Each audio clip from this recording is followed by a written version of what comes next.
Hola, ¿qué tal? Bienvenidos. Sean todos y todas. Ojalá estoy eh, chequeando los informes sobre la evolución de la pandemia, el coronavirus, no solamente en la República Dominicana, sino en buena parte del mundo. En algunos lugares del mundo la situación es bastante promisoria, es bastante controlada. Hay brotes, claro que sí, los hay, o rebrotes y cierran aquí y abren allí, pero las economías comienzan a marchar, como la economía de la República Popular China, por ejemplo, que comienza a experimentar ya un ligero crecimiento.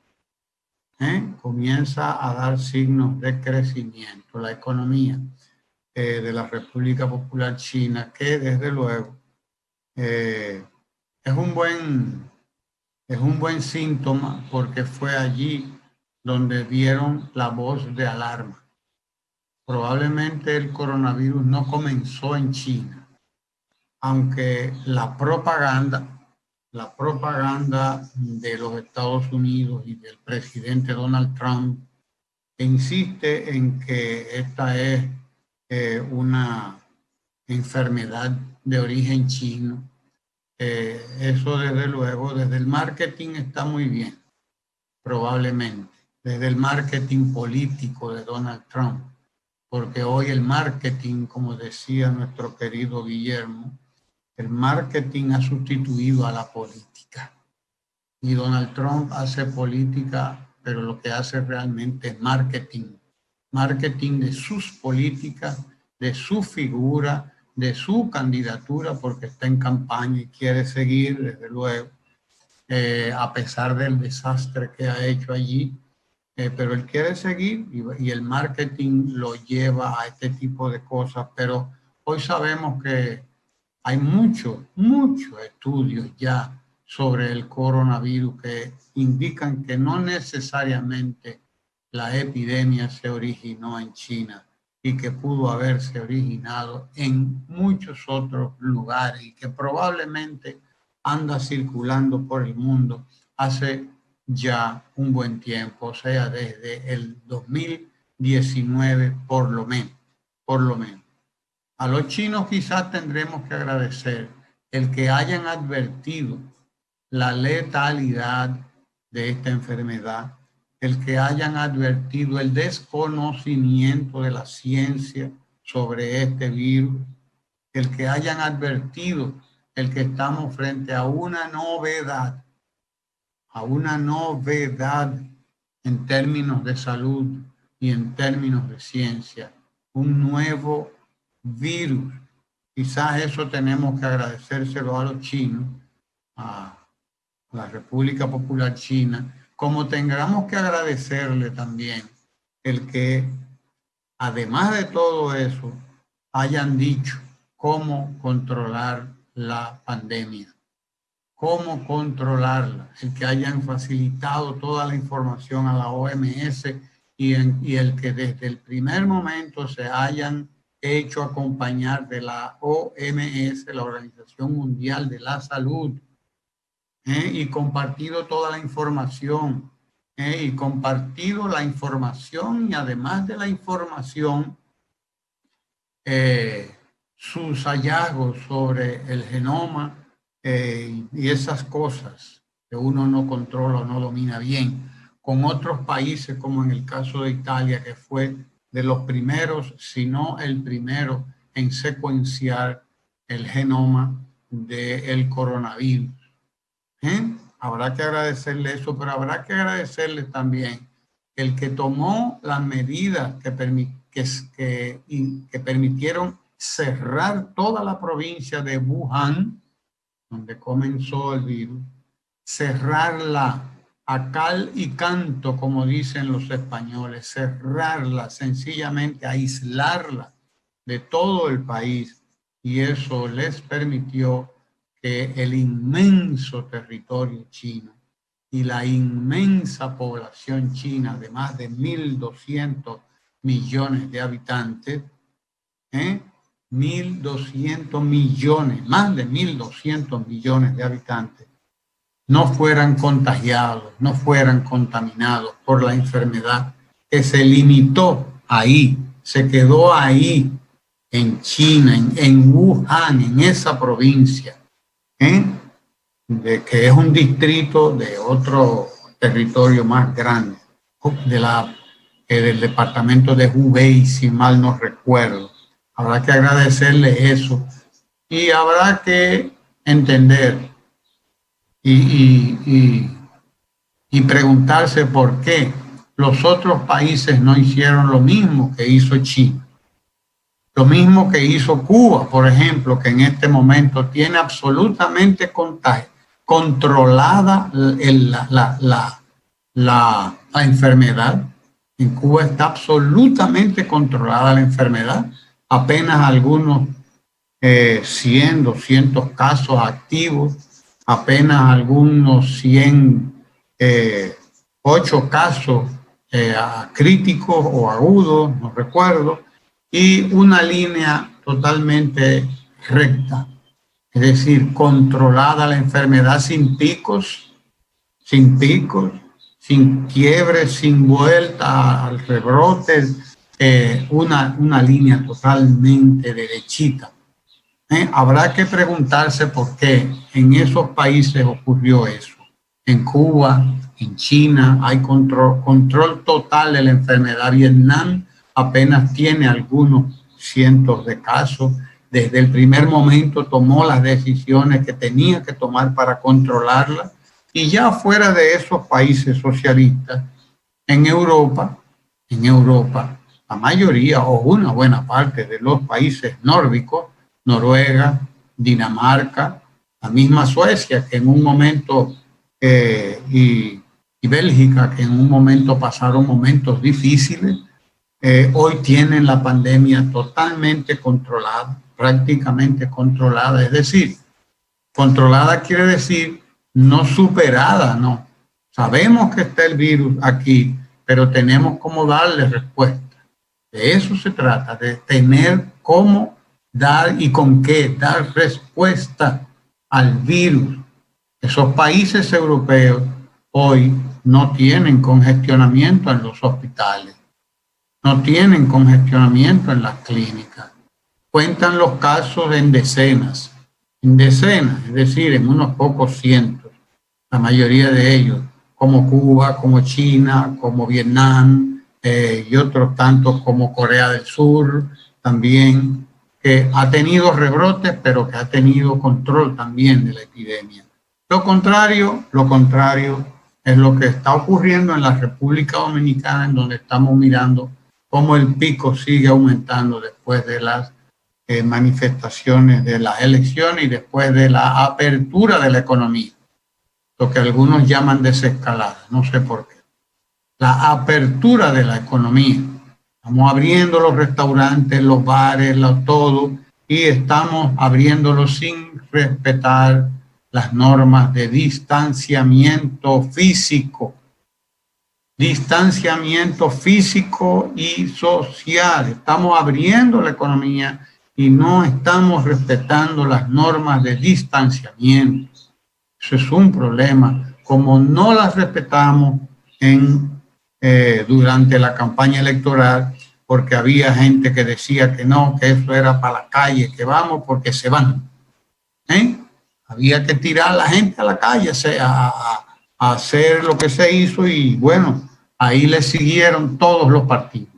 Todos los partidos siguieron detrás de uno y de todos y siguieron la marcha y la fiesta electoral, y hoy estamos viendo que solamente ayer, tuvimos un reporte de más de casi 1.200 nuevos casos, 1.200, y todos los días estamos viendo 1.800, 900, 700 nuevos casos, y vimos 1.000 y tantos casos también. O sea, estamos realmente en un momento muy delicado. Nuestra solidaridad, nuestro afecto, nuestro cariño a Chanel Rosa Chupani, director del Servicio Nacional de Salud. Chanel Rosa, repito, director del Servicio Nacional de Salud, ha estado todos estos meses expuesto en la línea del frente, de frente al coronavirus, porque como director del Servicio Nacional de Salud, él y los tantos médicos que están atendiendo a todos los enfermos, ellos son los que están en la primera línea de contagio, podría decirse, en la línea de contagio real, porque todos estamos en la línea de contagio, todos lo estamos de una u otra manera, pero nosotros podemos defendernos, ponernos un poco lejos, los que todavía estamos sanos, ponernos lejos, garantizar distancia, mantener nuestra mascarilla, lavarnos constantemente las manos con agua y jabón. No tiene que ser con gel antibacterial, ni tiene que ser con alcohol. Puede ser con agua, jabón de cuava, por unos segundos, 10 segundos, 20 segundos. Y con esas tres cosas vamos a mantener vamos a tener la garantía de que esto podrá ser controlado por nosotros, podrá ser manejado por nosotros. Mascarilla, lavarse las manos, distanciamiento, control de los centros de trabajo, en los centros de diversión, control de la gente, no acumulación de gente en las áreas comunes y donde tenga que haber más de 3 o 4 personas, distanciamiento. Pero bueno, aquellos polvos trajeron estos lodos, dice el refrán. Hoy estamos listos para cosechar y estamos cosechando lo que pasó en la fiesta, eso que algunos llaman la fiesta de la democracia, la fiesta electoral, que habría que discutir si valía la pena esa fiesta, entre comillas, porque no puede ser fiesta una actividad que pone en peligro, en riesgo, la salud de tanta gente ignorante de lo que realmente es esto. Chanel Rosa Chupani, como dije, ha informado que ha dado positivo al coronavirus. Y nosotros pues le enviamos nuestro saludo, nuestro cariño, nuestro aprecio, como lo hacemos también con Víctor, que sigue en la Plaza de la Salud, recuperándose de la infección, nuestro gran artista, nuestro gran compositor, nuestro gran cantante, Víctor, sigue evolucionando positivamente a la infección del coronavirus en la Plaza de la Salud, él y su compañera. Para ellos también va nuestro cariño. Lo que estamos viendo aquí preocupa más porque estamos poniéndolo en comparación con lo que está ocurriendo en los Estados Unidos. Lo que está ocurriendo en los Estados Unidos es una tragedia de proporciones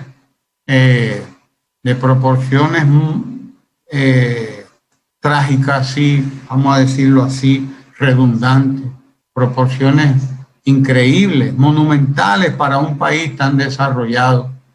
3 millones, más de 3 millones de infectados tiene Estados Unidos y continuamos contando, continúa subiendo, estableciendo marcas, estableciendo récords, que eso es lo lamentable.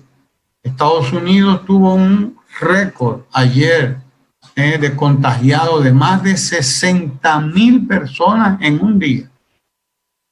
Cuantier. Más de 60,000 personas en un día. Eso es realmente catastrófico. Catastrófico. Más de 60,000 personas en un día y las autoridades científicas de ese país dicen que de continuar las cosas como van y de continuar la manera en que el presidente está abordando, el presidente Donald Trump, está abordando esta situación, los contagios pueden llegar hasta 100.000 en un día. De continuar esa manera tan equivocada en que se ha manejado desde el primer momento. El gobernador de Nueva York, Cuomo, pues advirtió lo que estaba ocurriendo y se decidió a cerrar Nueva York, a cerrar instituciones, a cerrar el comercio, y estuvo cerrado Nueva York por un buen tiempo y logró un control, logró el control de la epidemia, pero la verdad es que en la medida en que se van abriendo la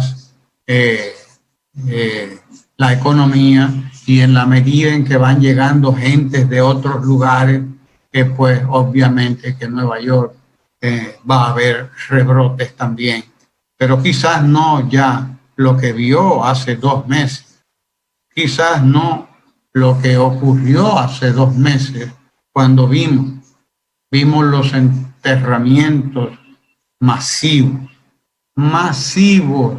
cuando vimos los furgones en las calles llenos, repletos de ataúdes, con personas que en muchos casos ni siquiera los familiares pudieron asistir a sus exequias, a los servicios fúnebres, porque hubo que salir rápido de todo eso, porque un muerto de coronavirus es sencillamente también un elemento de contagio, de mucho contagio, y no podía. Acá además la cantidad era tan grande, los centenares, que no era posible llevar a cabo enterramientos individuales y hubo que hacer fosas comunes para cientos y cientos de muertos. Pero Nueva York aprendió, el gobernador Andrew Cuomo aprendió, y las autoridades de Nueva York no se llevaron del presidente Donald Trump e hicieron lo que tenían que hacer, y hoy Nueva York enfrenta una situación diferente a otros más de 30 estados, 32 estados que están mirando el surgimiento brutal de los casos, de los casos, 60.000 en un día, es batiendo récord casi todos los días. Antes fueron 40.000, 40 y tantos mil, 50.000, 62.000 en un solo día. Eso es una hecatombe, eso es una catástrofe, sencillamente, porque además de eso, a los más de 3 millones de casos que hay que lamentar, más de 3 millones de casos, y hay quienes hablan de que Estados Unidos puede superar esa cifra, mucho más todavía. Claro, si están apareciendo casos por el orden de los 50.000 diarios, imagínese usted, nada más con 10.000 que hubiera diarios, estaríamos hablando de 300.000 mensuales, y eso es un desastre, pero estamos hablando de 50, de 60.000 casos. Eso ya usted sabe lo que significa muerte, significa dolor y muerte, pero significa inversión del Estado federal, inversión de los estados en particular, en medicamentos, en emergencias. En algunos estados, algunos de esos estados, pues las emergencias están abarrotadas, están al tope, están al límite las salas de emergencia, y en algunas se han agotado las unidades de cuidado intensivo. Están realmente en una situación calamitosa. Lo de Estados Unidos es calamitoso, y cuando lo decimos porque para nosotros eso es también una tragedia, porque nosotros dependemos, y el mundo, en sentido general, digámoslo así, depende mucho de la evolución de la economía norteamericana. Depende mucho el mundo de la evolución de la economía norteamericana. Y esa epidemia, esta pandemia, ha afectado y está diezmando los puestos de trabajo en Estados Unidos. Está diezmando, es decir, está liquidando puestos de trabajo, anulando, provocando desempleo. Estamos hablando de cientos de miles de desempleados. Estamos hablando de millones de desempleados. Y aunque el presidente Trump anda de reelección y anda de campaña política y dice que todo va bien y que no hay problema, la verdad es otra. La verdad es otra. Ya ayer, antier, se conoció la bancarrota, la declaración de bancarrota de una empresa como Brooks Brothers. Brooks Brothers, que es una empresa que vende ropa y ese tipo de, una empresa de vender ropa al detalle, que en principio fabrica ropa también, que quiso reconvertirse fabricando mascarillas y esas cosas, pero no pudo. Finalmente ha firmado, se ha acogido a la ley 11, creo que es la ley 11, una reglamentación de esas estatales, número 11, que es la que regula las bancarrotas de las empresas.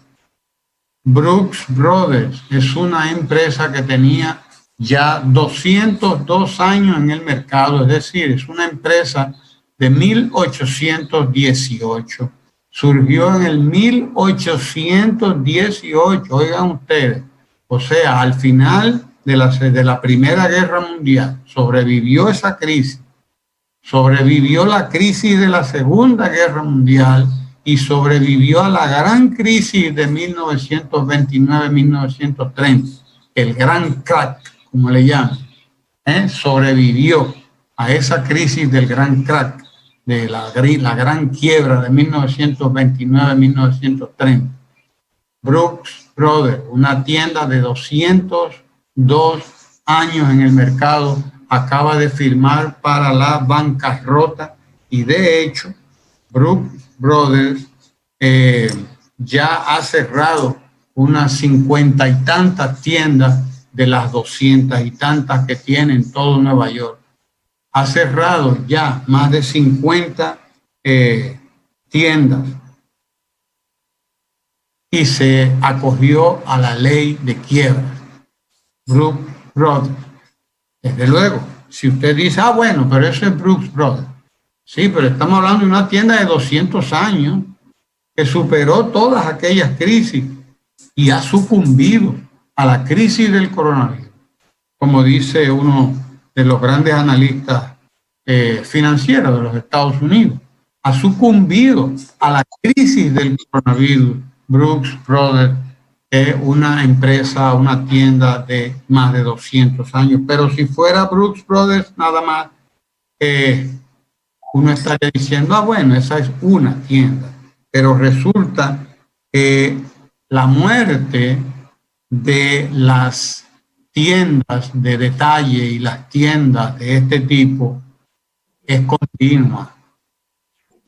Como dice un titular de uno de los diarios digitales de los Estados Unidos de ayer, el titular decía, continúa la muerte de las tiendas al detalle. Es decir, continúa la muerte de las tiendas que siendo grandes son también pequeñas porque son franquicias, que tienen una tienda aquí, tienen otra allí. Con que cierre una aquí, con que cierre 100, 2, 20, 30 aquí y allá, está cerrando puestos de trabajo, presidente Trump. Aunque usted diga que la economía va viento en popa, porque usted ve que el capital financiero, el mercado de valores, pues celebra a veces esto y dice, este es el momento ideal, como decía uno de esos administradores de hedge funds, de fondos de cobertura, como les llaman, esos fondos que están ahí y que actúan como buitres. Mercado de valores actúa como buitre. Donde hay carroña es que va. Eso es, hay algunos que están celebrando. He leído algunos artículos, algunos que celebran. Dice, este es el momento ideal. Este es el momento como el del 2007 y el 2008, cuando la quiebra de Lehman Brothers y esas grandes compañías, cuando la quiebra del sistema financiero 2007-2008. Eso están diciendo algunos, claro, porque ellos están ahí para atrapar esas tiendas, esas grandes empresas y comprarle las acciones y ellos incrementar desde luego sus activos, mientras los otros están llenos de pasivos, están llenos de deuda. Quebró, se acoge a la ley de quiebra Brooks Brothers, pero se acoge a la ley de quiebra Ascina también. Ascina, que tiene alrededor de 3,000 tiendas en todos los Estados Unidos y acaba de cerrar más de 1,200 de esas tiendas. Ascina acaba de acogerse también a la ley de quiebra. Estamos hablando ya de dos grandísimas empresas, Brooks Brothers, Ascina, pero usted dice, van dos, sí, sígueme contando. Si son dos no hay problema. Aunque esas dos tienen miles de tiendas, centenares de tiendas, perdón, en el país. Y Ascina tiene 3,000 tiendas. Ascina tiene 3,000 tiendas. Brooks Brothers, una empresa de 200 años, tiene más de 250 tiendas. Las dos acaban de acogerse a la ley de quiebra. Y dice el artículo, la muerte, la mortandad de las tiendas al detalle continúa. Apparel Co., por ejemplo, Lucky Brand Dongaree, quiebra también. 1,200 tiendas cierra Apparel Dongaree, Lucky Brand Dongaree. Hombre, es raro, ¿verdad? Porque está en inglés, como es. 1,200 tiendas cerrando por todos lados. 1,200 tiendas cierra, por ejemplo, GNC. GNC, esa gran, enorme empresa de venta de vitaminas, de suplementos vitamínicos, dietéticos, etcétera, GNC, como le llaman en inglés, se acoge a la ley de quiebra también. Estamos hablando de Brooks Brothers, estamos hablando de Ascina, estamos hablando de Lucky Brand Dongaree, estamos hablando de GNC, grandes empresas que tienen miles de tiendas por todo el país distribuidas, acogiéndose a la ley de quiebra también, y una que nosotros conocemos mucho porque está aquí también, JCPenney, JCPenney. Me paré ahí en la cuenta, me detuve ahí en la cuenta. JCPenney, que cierra también decenas de tiendas y se acoge a la ley de quiebra en los Estados Unidos. Yo no entiendo cómo el presidente Trump puede estar tan tranquilo y tan jubiloso en un panorama semejante. Yo me detuve ahí contando quiebras, porque la mortandad es grande, como dice el artículo, y aunque están celebrando los que compran, los grandes compradores de valores, la verdad, y aunque el Dow Jones ya sube, ya baja, el índice industrial, los otros se mantienen más o menos en su vida, pero es por el tipo de capitalismo que ha surgido en los últimos tiempos en los Estados Unidos y en el mundo, que es un capitalismo de corte financiero sobre todo, y particularmente de corte de buitre, de los grandes compradores de acciones, de valores, etcétera, de los que quebraron. Esos son los que van a florecer ahora, como florecieron en la quiebra de Lehman Brothers, etcétera, en 2007-2008. Y algo importante. El mercado, profesor, la economía se ha convertido en pura especulación de mercados. Pura especulación. Son los especuladores los que los que crecen, los que aprovechan estos tiempos de crisis, y la del coronavirus no ha sido una crisis menor, es una crisis que unos ven, algunos observan que puede ser incluso peor que la quiebra de Lehman Brothers y que otras crisis anteriores, igualmente grandes, pero lo grande del caso es quiénes pagan. ¿Quiénes pagan? Millones de desempleados. Ayer vi un artículo en el que se advertía que 20 millones, óigame, de un tacazo, 20 millones de estadounidenses están a punto de perder sus viviendas. 20 millones de estadounidenses están a punto de perder su vivienda porque ya no la podrán pagar, porque hicieron el préstamo pero perdieron el trabajo con el que iban a pagar la vivienda. Entonces no pueden asumir.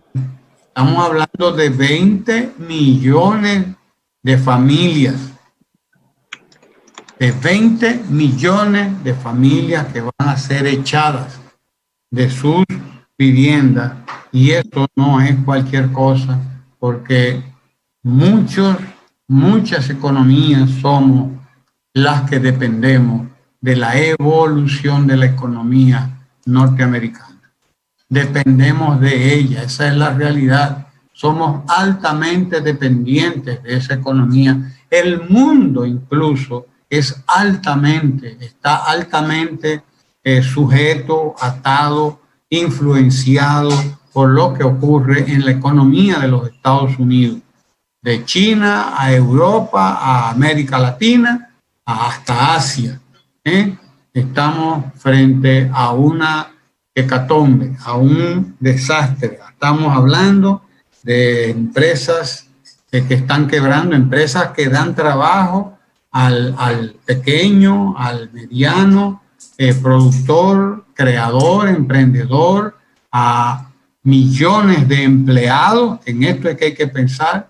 Cuando Asina dice que ha cerrado 1.200 tiendas, cuando Brooks Brothers cierra 250 tiendas, cuando Lockheed Brandon Gary, cuando GNC está cerrando 1.200 tiendas, cuando JCPenney está acogiendo esa ley de quiebra y está cerrando decenas de tiendas, estamos hablando de una catástrofe económica en la economía más importante del mundo, y esto no es cualquier cosa. No es cualquier cosa. Pongamos nuestra barba en remojo, porque hay que saber dirigir bien. En los momentos de crisis es cuando hay que saber dirigir bien. En los momentos de crisis es cuando hay que saber a quién debo salvar primero, a quién debo acudir primero. Eso es muy importante para todos los países del mundo, incluyendo en ellos, desde luego, a la República Dominicana. La crisis de la pandemia del coronavirus no termina.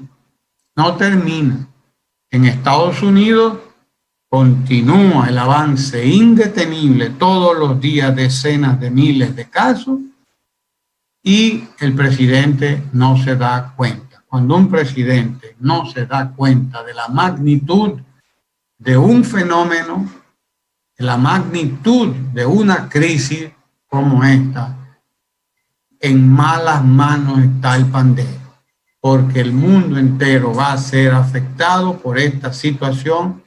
El mundo entero está siendo afectado por esta situación, y es una lástima que el presidente Trump no se dé cuenta de que él, siendo el presidente de los Estados Unidos, es de alguna manera también el presidente de buena parte del mundo, el administrador de buena parte del mundo, porque las empresas norteamericanas están regadas por todo el mundo, y prácticamente todo el mundo depende de alguna manera de esa economía.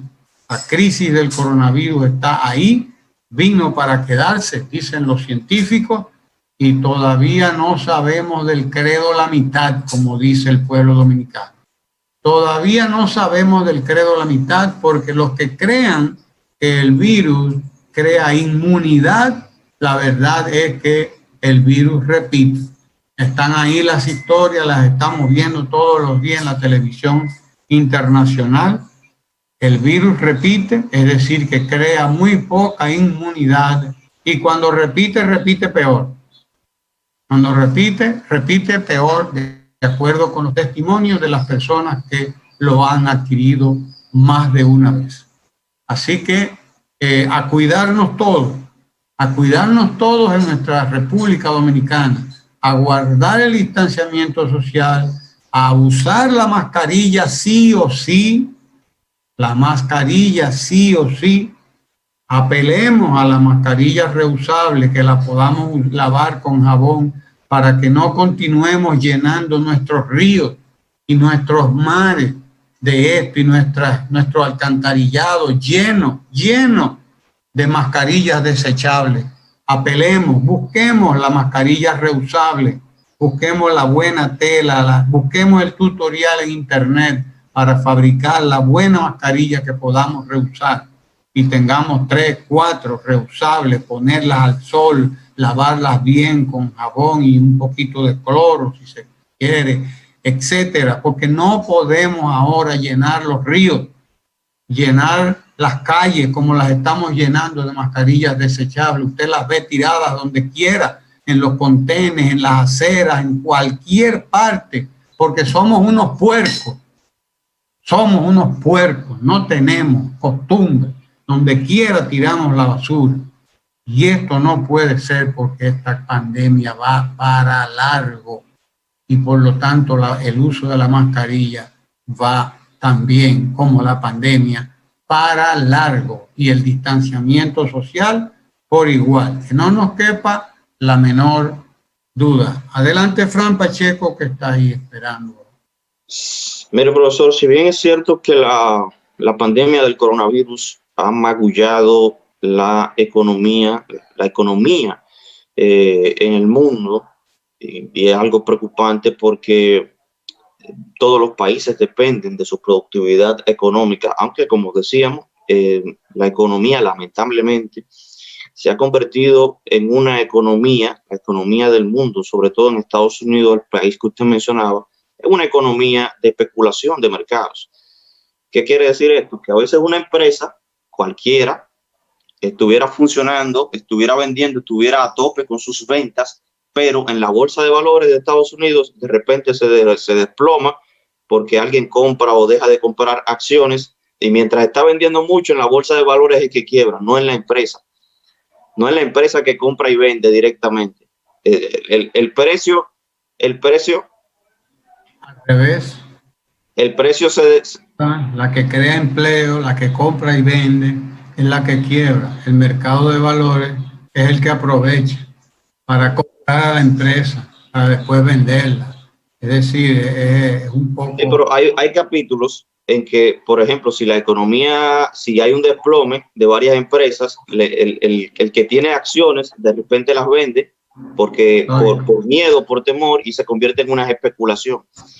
Hay objetivos de desarrollo sostenible que hay que desarrollar, que hay que continuar desarrollando, que son capítulos importantes en la República Dominicana, que tienen que ver con la economía, con el medio ambiente, con la educación, con la salud, y que el próximo gobierno debe continuar todas estas políticas públicas que garantizan no solamente el desarrollo de la República Dominicana en materia económica, sino que garantizan que, por ejemplo, la futura generación, los que vienen detrás, los dominicanos que vienen subiendo, pues encuentren ríos, encuentren un medio ambiente mucho mejor, mucho más saneado. Y hay que destacar las políticas públicas que ha desarrollado este gobierno.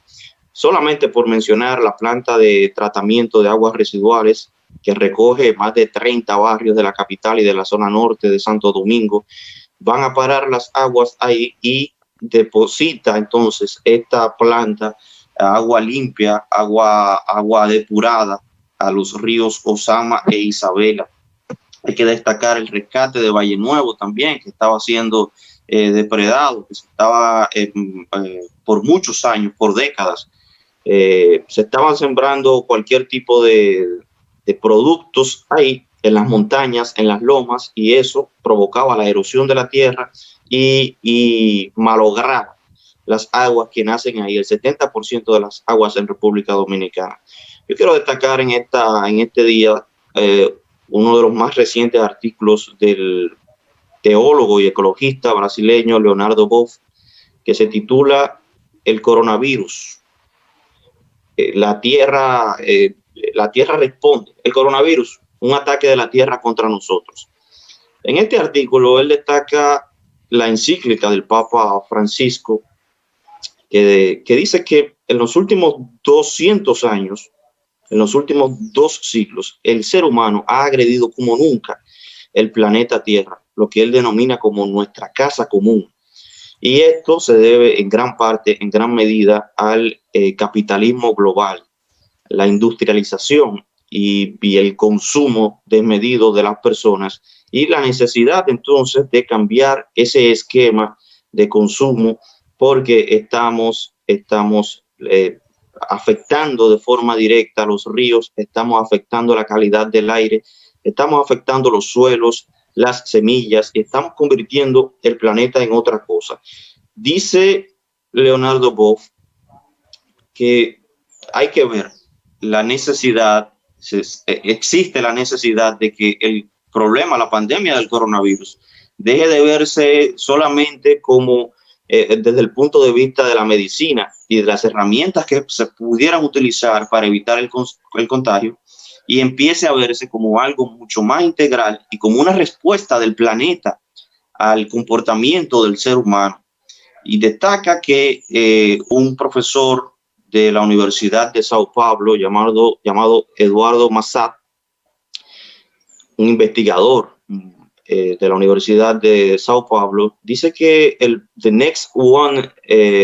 próximo gran virus pudiera afectar tanto al planeta Tierra que pudiera representar la muerte de más de 2.000 millones de personas, es decir, casi un tercio de la población mundial, y pudiera reducir la esperanza de vida de 72 a 58 años. De no cambiar este modelo de consumo, este modelo de industria, este modelo de producción para un consumo que no es necesario, que las personas realmente no necesitan, y esta despreocupación también empresarial por hacer un pacto con la naturaleza, por hacer las empresas cada vez mucho más amigables con el medio ambiente, plantas de tratamiento, la necesidad de utilizar plantas de tratamiento en las industrias, la necesidad de no depender tanto del plástico, la necesidad de cada vez trabajar mucho más por la calidad del aire,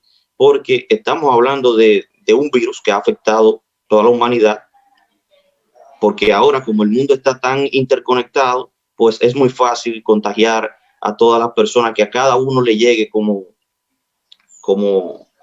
cualquier otra cosa, como un papel, como un libro. Así como llega un libro a cualquier parte del mundo, una información, así mismo llega el virus, el coronavirus, este nuevo virus. Pero República Dominicana también está, digámoslo así, en el centro del Caribe, y es un país propenso a padecer huracanes que son cada vez más violentos. Recordemos que hace aproximadamente 2 años vinieron el huracán Irma y María y destrozaron Puerto Rico. Y en cuestión de horas pasaron de un huracán categoría 2 a categoría 5. Cosa que hace tanto tiempo no pasaba. Y esto se debe en gran parte al calentamiento global, al calentamiento de las aguas. Tenemos veranos mucho más calientes, inviernos mucho más fríos. El descongelamiento de los polos provoca tantas cosas, y los grandes países, las grandes naciones, que son los grandes responsables o quizás los mayores responsables del calentamiento global, aunque son afectados, no son tan afectados como nosotros, como los países pobres, que nos llegan huracanes, que nos llegan estos fenómenos, que no estamos tan preparados para en materia económica para afrontarlos, y que tenemos tantos temas que trabajar, quizás por encima de eso, tantas preocupaciones como la pobreza, la desigualdad, la educación, la salud. Todavía estamos lidiando con estos temas y no tenemos, y es un presupuesto como lo pudieran tener esas grandes naciones. Debe haber un compromiso global. Debe haber un compromiso global, porque la Tierra está respondiendo, la casa común está respondiendo a esa agresión que ha tenido el ser humano al planeta. Y como bien dice Leonardo Boff, la respuesta al coronavirus no puede fundamentarse solamente en la medicina, en encontrar la cura y seguimos adelante. No, debe ser algo mucho más integral. Debemos encontrar la cura, bien es cierto, pero debemos tener un plan a futuro de desmontar este consumo insolvente para el planeta, este consumo desmedido, esta producción también desmedida y esta producción irresponsable, esta industrialización irresponsable con el planeta Tierra, con lo que nos atañe. Dice Leonardo Boff, la Tierra ya ha perdido su equilibrio y está buscando uno nuevo. El hecho de que ya estemos dentro de la sexta extinción en masa, según algunos científicos, hemos inaugurado una nueva era geológica. Hay problemas. El planeta Tierra nos está hablando por diferentes vías, nos está hablando como respuesta a este virus. Fíjense que el virus es amigable con la mayoría de los animales, salvo con el ser humano. Parece que la Tierra ya identificó cuál es el ser humano, cuál es el órgano viviente que le está haciendo daño, que le está provocando males, y a ese es al que ataca.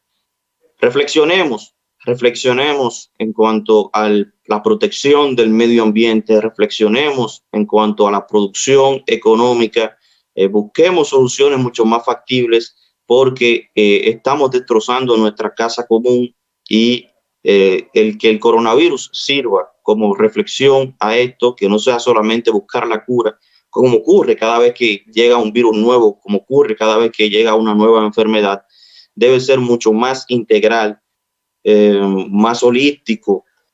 Debe tratarse esta pandemia, debe haber mucho más inversión de esas grandes naciones en desarrollo científico, en desarrollo de protección del medio ambiente, en el respeto a todos esos acuerdos internacionales que se dan y se quedan en papel, que se quedan en el papel, en la firma de convenios internacionales, y que al final no se respetan, o no hay una voluntad política para respetarlos. En República Dominicana, el nuevo gobierno deberá tener en cuenta esto, los desafíos que tiene la República Dominicana en materia medioambiental, los objetivos de desarrollo sostenible, que deben ir de la mano con la economía. Dependemos mucho de la economía, no podemos de repente desmontar, pero sí paulatinamente quizá desmontar, y hacer que las empresas también estén mucho más comprometidas con esto, como lo ha hecho este gobierno. Dicho sea de paso, el presidente Danilo Medina ha integrado al sector público y al sector privado, y ahí tenemos la nueva barquita con una de las plantas de tratamiento más modernas que tiene la República Dominicana. Todas las aguas residuales de la nueva barquita no llegan al río Sama sucias y contaminadas, llegan depuradas. A eso es que debemos apostar, y está escrito ahí en los Objetivos de Desarrollo Sostenible. El medio ambiente es un capítulo que hay que ponerle atención, y debe haber una integración incluso regional, caribeña, antillana, latinoamericana, centroamericana, en cuanto al cuidado y la protección del medio ambiente, porque somos muy vulnerables, porque no somos países tan desarrollados, porque tenemos otros temas fundamentales, como ya he dicho, la educación, la salud, el combate a la pobreza. Y bueno, si nos uniéramos más, si destináramos un poquito más también para la protección del medio ambiente y para el estudio científico, pudiéramos hacerle frente. Hace falta también compromiso de las grandes naciones, profesor. Tiene el micrófono apagado. Discúlpeme. Así es. Tú estás hablando de la agenda global, la agenda general. Y de la sostenibilidad.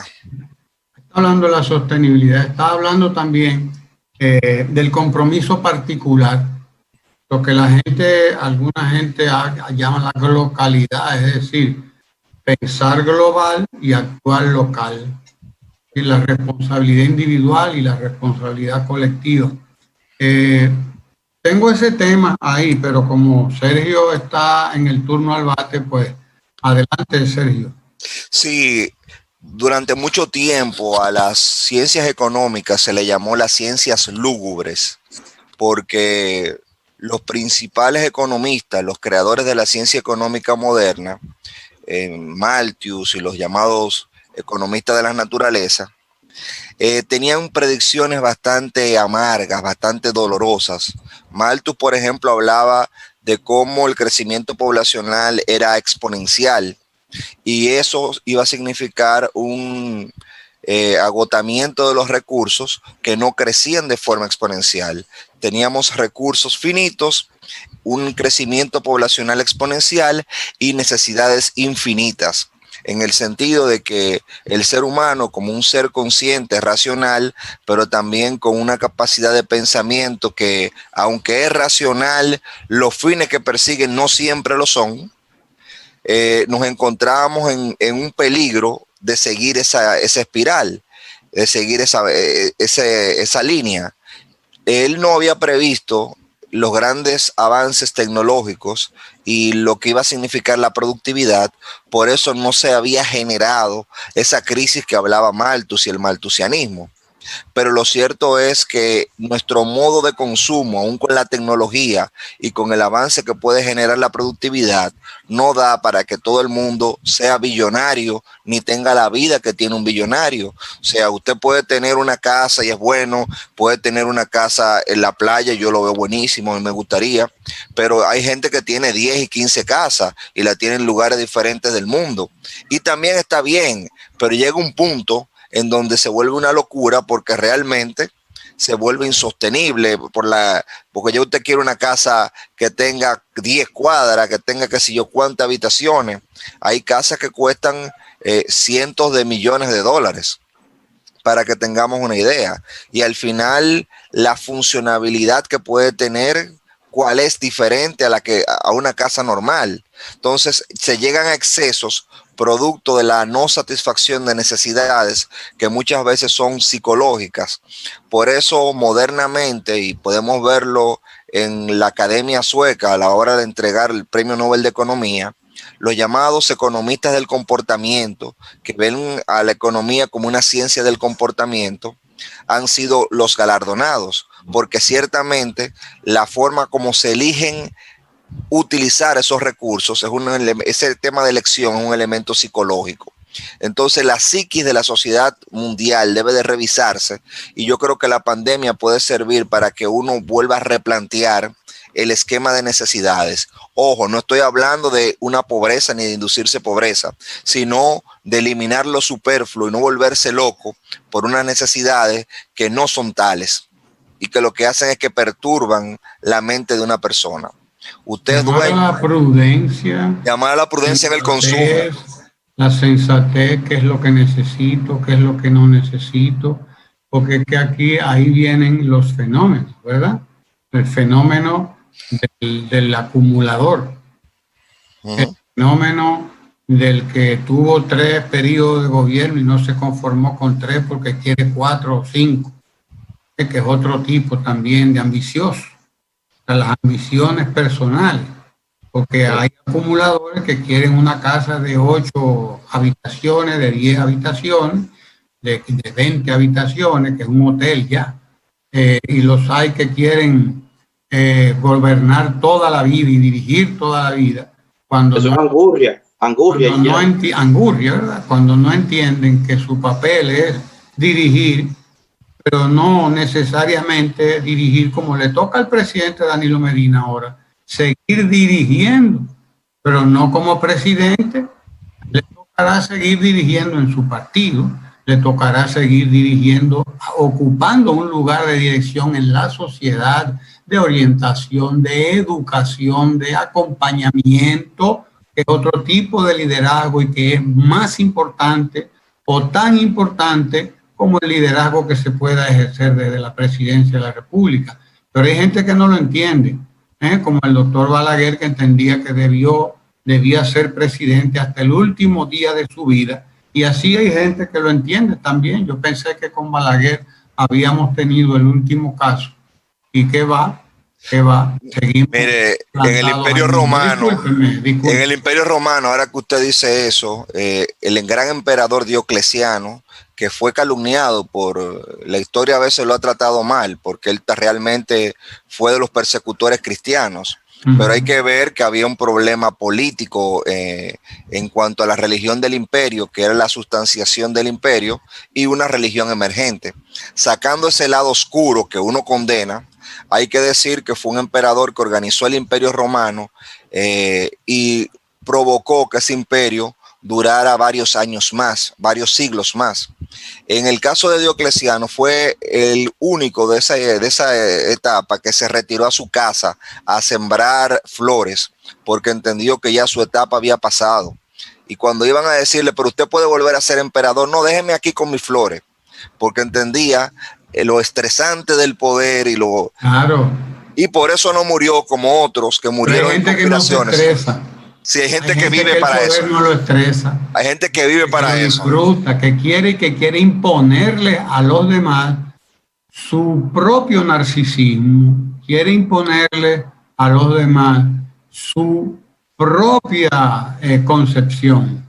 Y sobre todo, profesor, que no quieren tener sombras, porque Diocleciano dividió el imperio en dos, Constantino y otra persona más, no recuerdo ahora el nombre, y él se quedó como consejero, ya no era el emperador, pudiendo serlo, y entendía que debía dividirlo en un esquema organizativo y administrativo, porque era frecuente las muertes de emperadores. Entonces, eso es tener una visión de Estado.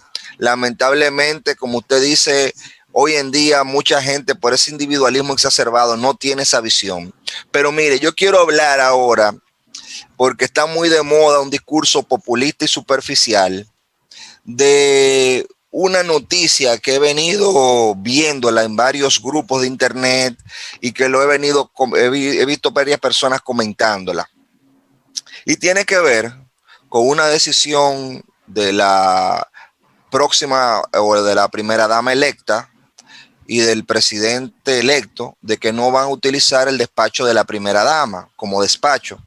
Sin embargo, yo saludo lo que dijo el presidente electo de que va a mantener los programas.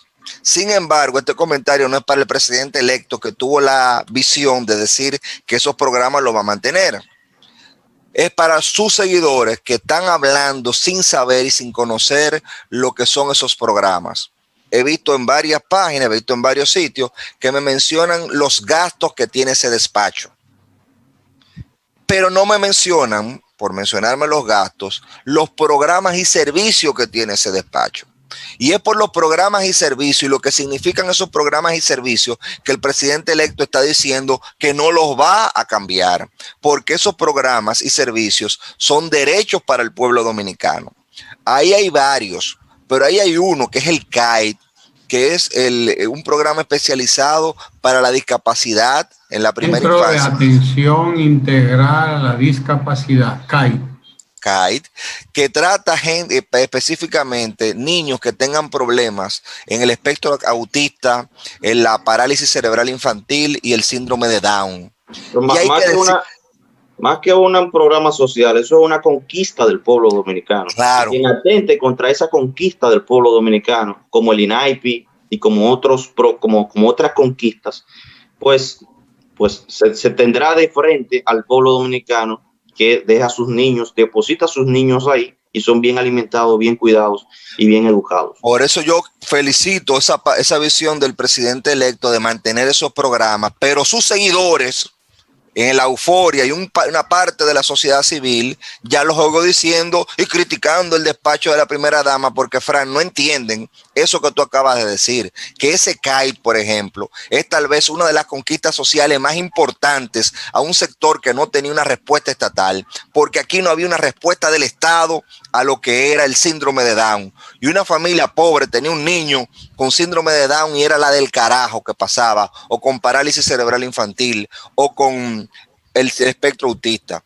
Y son enfermedades que afectan a todos transversalmente, independientemente de las clases sociales, y se necesitaba un lugar como ese que incorporara terapias modernas, porque usted puede ser rico inclusive, y si no tiene ese servicio especializado, usted no puede auxiliar a su hijo, usted no puede darle en esos primeros años el entrenamiento adecuado para que después se integre a la sociedad.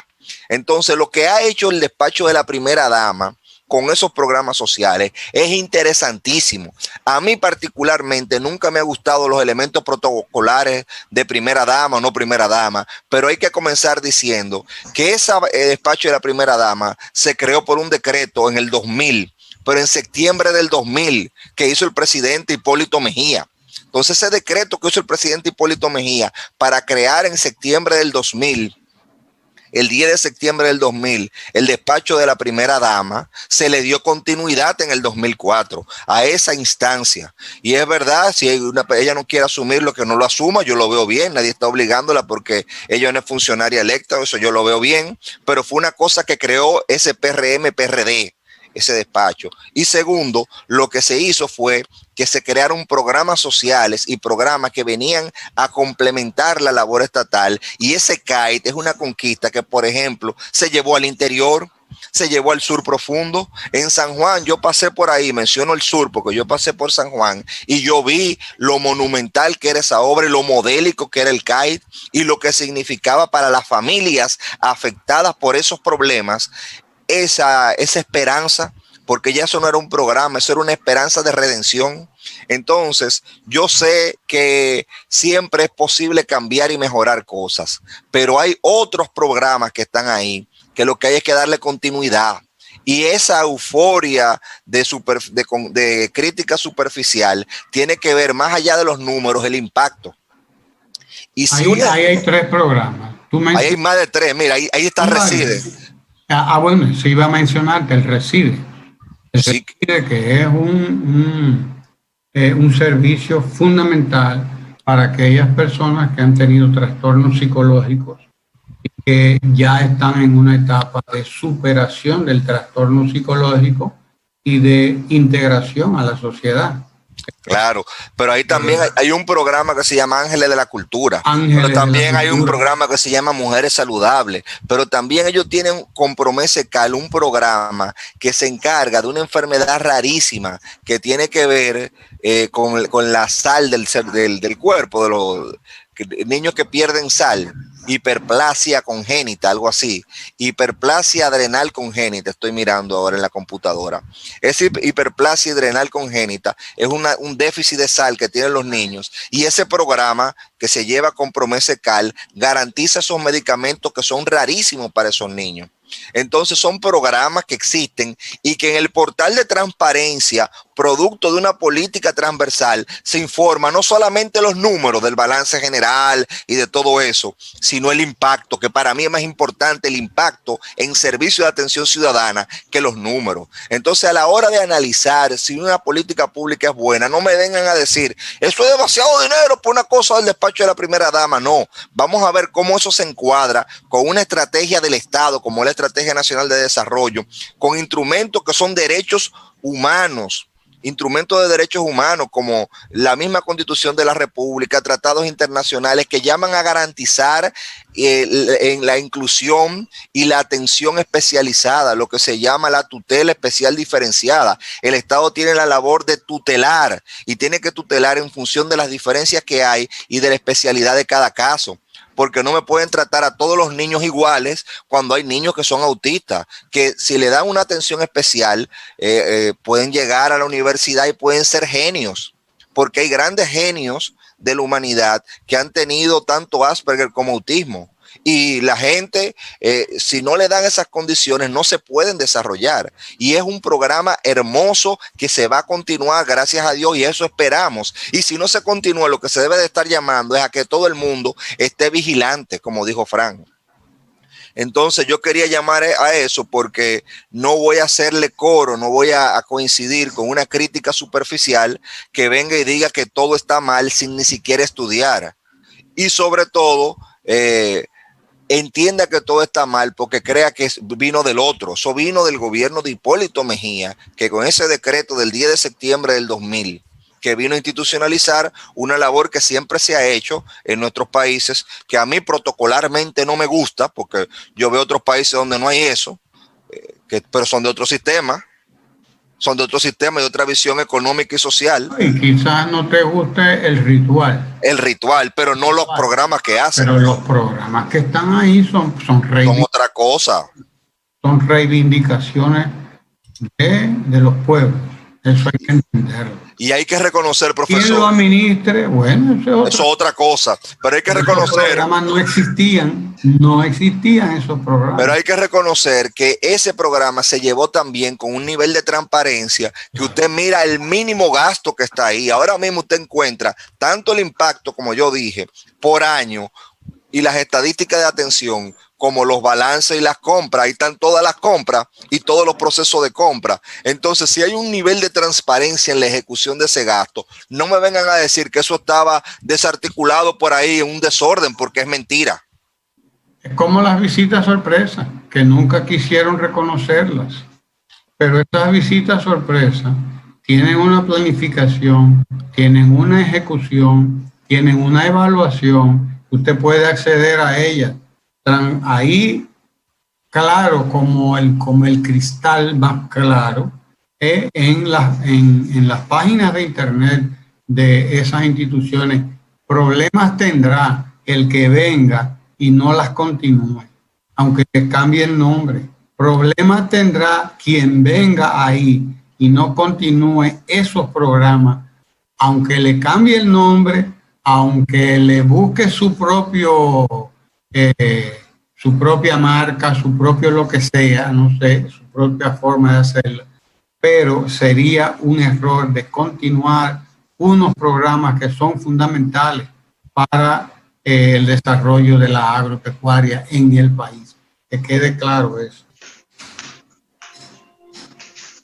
¿Estoy listo? Bien, sí, continuamos. Seguimos aquí en Ojalá. Claro que sí. Y hablemos un chin, lo que nos queda de programa, sobre las agendas, la agenda general y la agenda particular. La agenda general es la agenda del país, la agenda particular es la de cada quien. Y eso lo general y lo particular interactúa donde quiera, son categorías que interactúan y son dialécticas, se enriquecen, a veces no están en desacuerdo, y es lo que vemos. Lo general es la jornada escolar de tan extendida, lo general es 911, lo general son los programas de crédito a la micro, a la pequeña, a la mediana empresa. Lo general es todo eso que se estuvo haciendo durante 8 años y que hizo cambiar el país. Lo particular es la agendita de cada quien. La agendita de cada quien. Lo general en una empresa, en una institución, es la institución. Lo particular es cada quien. Cada quien pichando su propio juego, que me aumenten mi sueldo, que me pongan aquí, que me lleven allí. Y entonces lo particular y lo general están chocando permanentemente. Y lo particular no entiende a lo general. El individuo no entiende a la sociedad. No entiende a la sociedad como no entiende al conglomerado, y como no entiende a los que tenemos que actuar en el conglomerado, sino que lo que percibe es que la atención debe estar en mí, en el grupito, exacto. Esto es lo que acabamos de ver en el país, cómo los grupos particulares, las agendas particulares se impusieron a una agenda general transformadora, revolucionaria, ha hecho al país crecer de la manera en que lo ha hecho, a pesar incluso del coronavirus que estamos enfrentando ahora. Pero bueno, eso es ya agenda para otros programas, y sobre todo para dejársela a Guillón Alfred, que acaba de llegar ahí al turno al bate. Adelante, Guillén. Saludos a todos. Saludos. Saludos. Interesante algunos de los puntos que ustedes han tocado y que tienen que ver fundamentalmente con el funcionamiento del Estado. No estamos ante un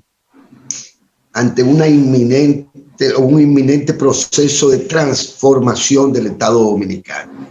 Porque el Estado dominicano, los partidos, el propio sistema democrático partidario y demás, institucional, generó en la década del 90, desde el principio mismo de la década del 90, con algunas de las reformas que introduce Balaguer, más las demás reformas que se introducen vía los acuerdos del 94 y obviamente el empeño que tuvo el presidente Leonel Fernández al promover la reforma y la modernización del Estado dominicano. Desde entonces, a lo sumo, las críticas al funcionamiento del Estado, más que al funcionamiento mismo del Estado, a la relación entre el Estado y la sociedad, fue donde se centraron. Y en algunos casos, en materia de diseño del Estado, bueno, pues hay todavía quienes entienden que hay que eliminar instituciones, como esto de que del despacho de la primera dama. Y recuerden que una de las críticas fundamentales es que el Estado tiene instituciones que deben desaparecer y que al desaparecer esas instituciones pues también se estaría reduciendo la nómina pública. Fíjate que la lógica ha sido esa. El Estado es macrocefálico, el Estado tiene duplicidades, 2 o 3 instituciones hacen las mismas funciones, tendrían que estar consolidadas. Aún hoy, aún en esta campaña, uno escuchó a algunos voceros referirse a este tema del diseño del Estado y de sus aparatos, de sus instituciones. Podría eso discutirse. El Estado, recuerden que no siempre existieron 16 ministerios. No solo por lo de secretarías de Estado, sino porque se hizo una reforma integral del Estado dominicano atendiendo a las necesidades. Yo no sé si estos locos podrían hacerlo. Es decir, comenzar a desmontar el Estado. Pero claro, con esa perspectiva o esa visión sector privado, empresarial, cualquier cosa es posible. Cualquier negocio es posible. Es decir, cuando se habla de cerrar el despacho de la primera dama, ¿de qué usted está hablando? De cerrar y todos los programas, como muy bien decía Sergio. ¿De qué es que estamos hablando? De que cosas que llegaron no simplemente por la necesidad, por la necesidad de la primera dama de hacer algo, de ocupar su tiempo en algo y ayudar un tanto a su esposo. No, esos programas como los que ustedes mencionaron, iniciativas del despacho de la primera dama, como otras instituciones, sean los organismos internacionales, o sea la iglesia, etcétera, tenían que dar respuesta a los problemas de la gente. ¿Qué pasaba con esos muchachos en condiciones especiales? Se llevaba el diablo a esa familia y esos pobres muchachos sufrían lo que uno no puede imaginar hasta que uno tiene un hijo en esas condiciones. Que por cierto, aprovecho por igual, no lo había hecho, un descuido. Extenderle mi condolencia y mi solidaridad a 2 amigos, al flaco, ¿cómo que se llama, hombre? A José Antonio Rodríguez y a Mónica de Pradel, quienes durante años pues tuvieron una situación de esa naturaleza. Y para que se entienda la lógica, cómo se puede ser incluso hasta perverso cuando se descalifican iniciativas y programas de esa naturaleza. la situación en la que esta pareja joven de amigos se vio involucrada lleva a Mónica y a José Antonio naturalmente a crear Nido de Ángeles, creo. No el de la primera dama, sino la organización, la fundación que crea Mónica, a partir de su situación. Y a partir de aquello, y desde estos años recientes, la sociedad dominicana tomó el tema, no para meter a todos los muchachos a bailar y a jugar con los peloteros en el Parque Quiqueya, en el Estadio Quiqueya. No, para darle visibilidad a ese drama social, a esa situación humana que se verificaba.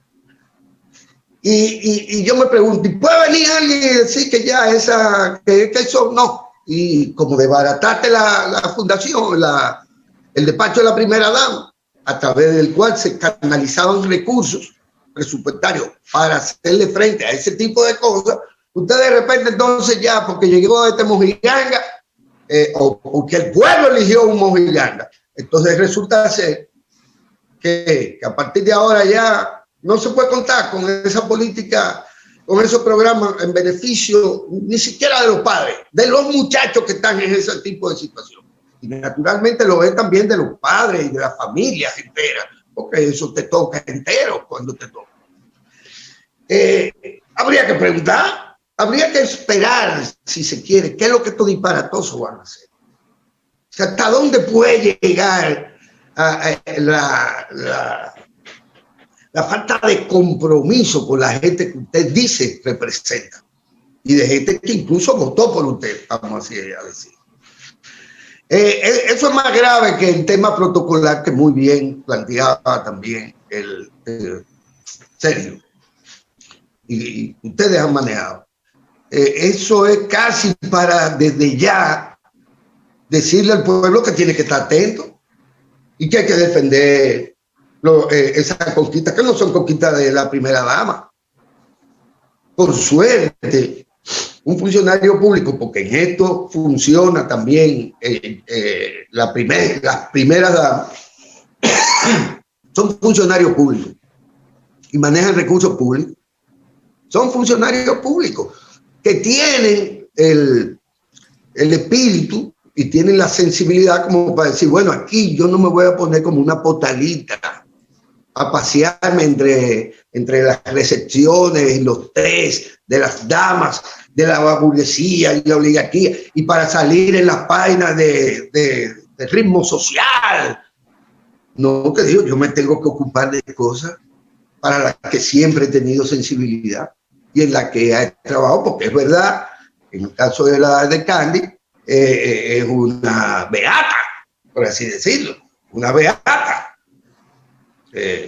No, yo prefiero que cualquiera, beata o no, se ocupe de cosas como las que se ha ocupado, se ocupó o se ocupa Cándida Montilla, a que estén en ritmo social o que no salgan de casa de campo o que no vayan a desfiles de moda y organicen desfiles de moda para hacer actos de beneficencia. ¡Bullshit!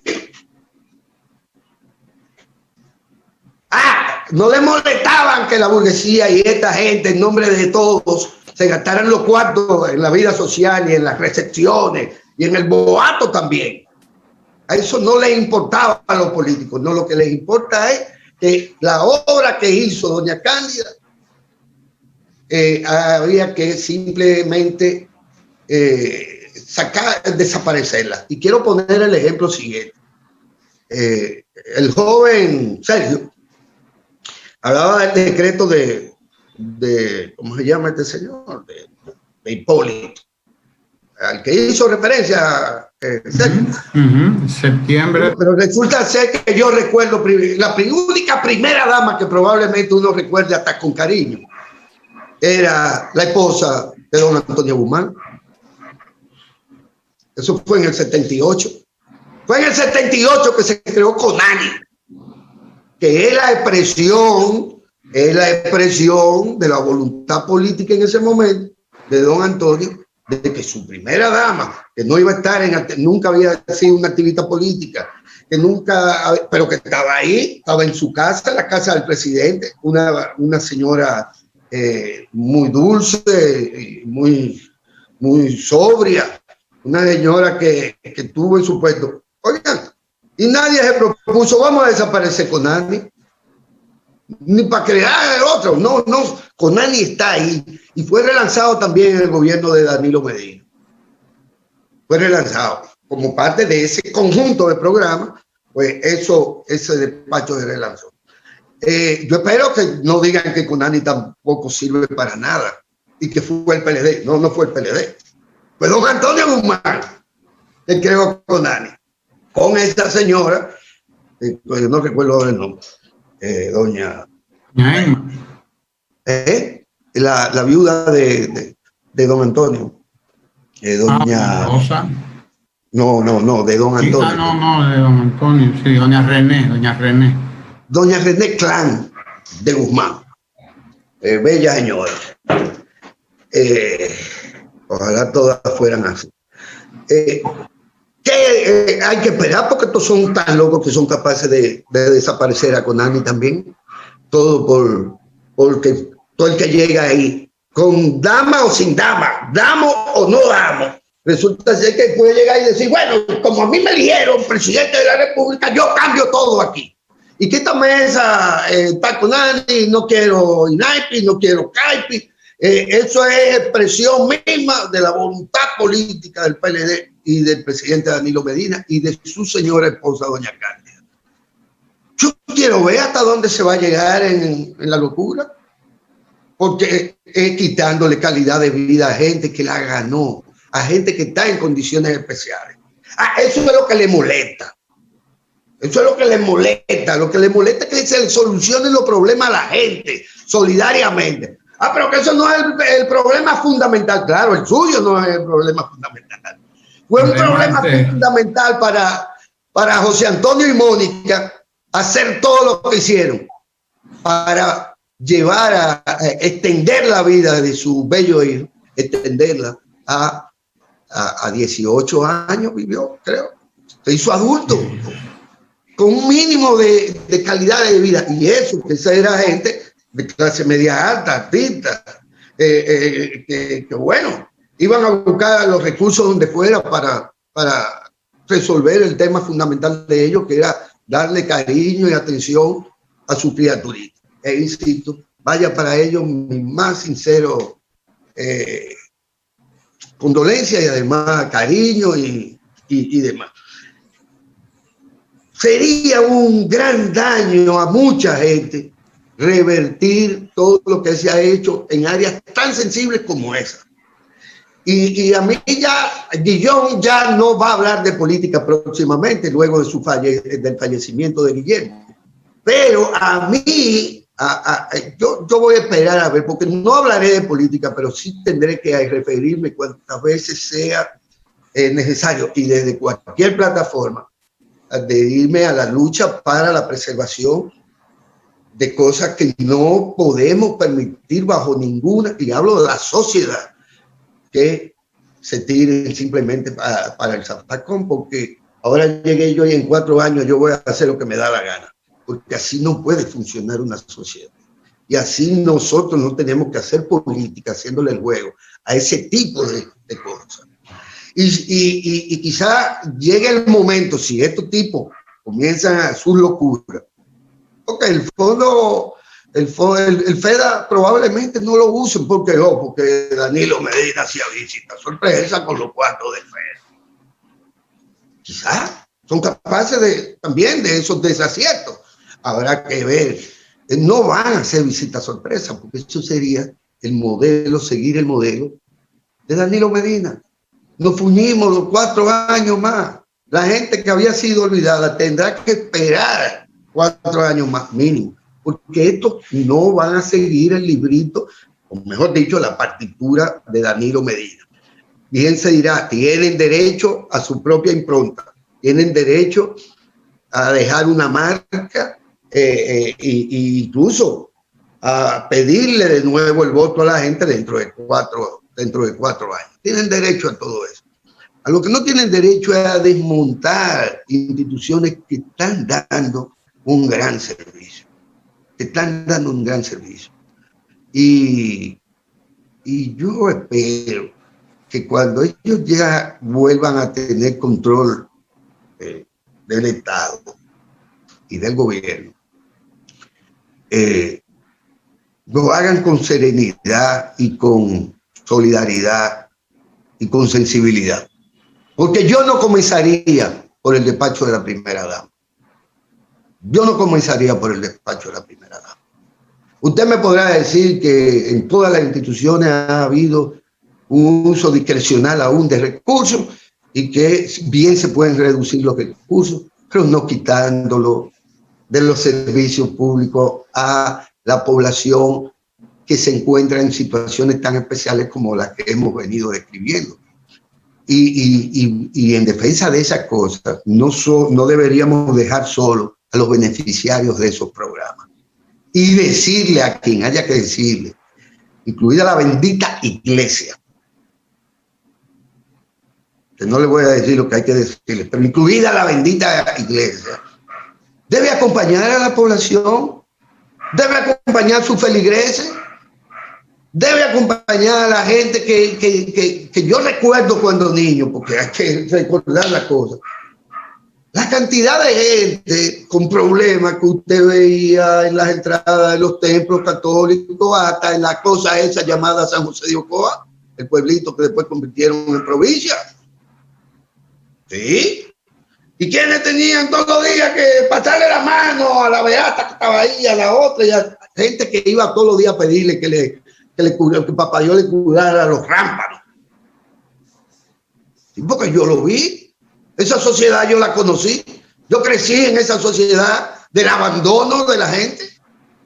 De ni siquiera para allá voy a mirar, mire este que viene ahí a fugirme el momento en que yo voy a orar, o en que yo voy para la iglesia a decirle mentira al cura. Entonces nosotros tenemos, si no que irnos para la loma, porque es una estupidez propia de sabrá Dios quién. Si no nos vamos para Roma, vámonos para la Plaza de la Bandera a decirle a estos carajos que no es posible que se paren ninguno de estos programas. ¿Sí? Vámonos para el malecón que usted quiera. Pero hay que decirle a quien sea que cuidadito con ponerle la mano al programa. Es más, llévense. Cuidadito con Paigallo, cuidadito, como decía Nico Saquito. Cuidadito, porque entonces eso nos va a unificar alrededor de esa conquista. Porque nosotros como pueblo y sociedad no somos capaces de defender la existencia de esos programas que están focalizados, porque eso es lo más importante. Cuando tú das el desayuno escolar, tú le das desayuno escolar a Titirimundati.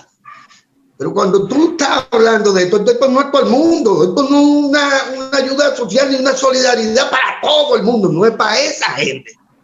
Es para esa gente. Y es tan simple como que usted a la guerra no manda, eso era antes, ahora hay que mandarla, obligado, pero no manda ni mujeres, ni niños, ni ancianos. Pero que ellos comen, bueno, pues tienen que comer, pero no van a la guerra. Hay que ellos se visten y necesitan el gas. Sí, pero no van para la guerra. Son ancianos, son mujeres que tienen que tener sus funciones y sus aportes, lo que sea, pero no van para la guerra. Bueno, pues lo mismo pasa. Aquí que nadie me venga con esa historia de que nos vamos a quedar callados, incluso ante todos esos disparates. Y es decir, porque a estas señoras se le ocurrió que ella no, que para diferenciarse de las demás esposas, que yo me llevo por delante, no a los empleados del despacho de la primera dama o de los calles, no, personal, por cierto, digamos que nos ha costado mucho porque también hubo que formarlo, porque todo el que está trabajando ahí tiene una formación teórica y práctica. Son especialistas que en los hospitales no tenían espacio para dar ningún servicio. Así de simple. Porque los hospitales, ¿qué carajo? Lo mejor era ni pasar por ahí para uno no enfermarse del alma. Y hasta los pobres cogían para la clínica privada. Hasta los pobres cogían para la clínica privada. Esa que se hicieron ricos a su dueño. Practicando aborto, haciendo lo que le diera la gana también. Y cobrando. Todo el tiempo. Muy buena la reflexión. Defendamos la cosa, defendamos a los que no pueden defenderse. Claro. A los que no pueden defenderse. Y ese es mi llamado al pueblo y a la sociedad dominicana. Usted se quiere llevar, por ejemplo, usted puede mandar a su esposa para su casa. Si usted no le molesta la labor social de las primeras damas, quédese en su casa o en la mueblería, en su negocio privado, y deja a su marido hacer lo que le dé su gana. Pero ¿y qué le da derecho a usted a llegar y decir que usted cierra lo que coño nunca usted abrió? Sino don Antonio Guzmán, y cosas que se necesitan, porque eso no son botellas, esos no son corruptos, esos no son PLDistas, esos son servidores públicos que están haciendo un trabajo carajo que ellos no pueden hacer, o que no cualquiera puede hacer. Y dejo eso, pero yo me voy, Guillón le va a pegar fuego a la bandera del PRM si fuese necesario, claro. En donde sea, en aras de defender esas cosas. Esas conquistas de la gente, conquistas del pueblo. Se nos acabó el tiempo en Ojalá, pero ahí nos queda todavía muchos días para seguir acompañando al presidente Medina hasta el 15 de agosto. Ni un día más, pero ni un día menos. No, señor, estaremos defendiendo las conquistas del pueblo dominicano. Lo que ha conseguido el pueblo dominicano no lo puede perder por nada. Así que quédese ahí con el canal 4RD. No se mueva de ahí. Gracias.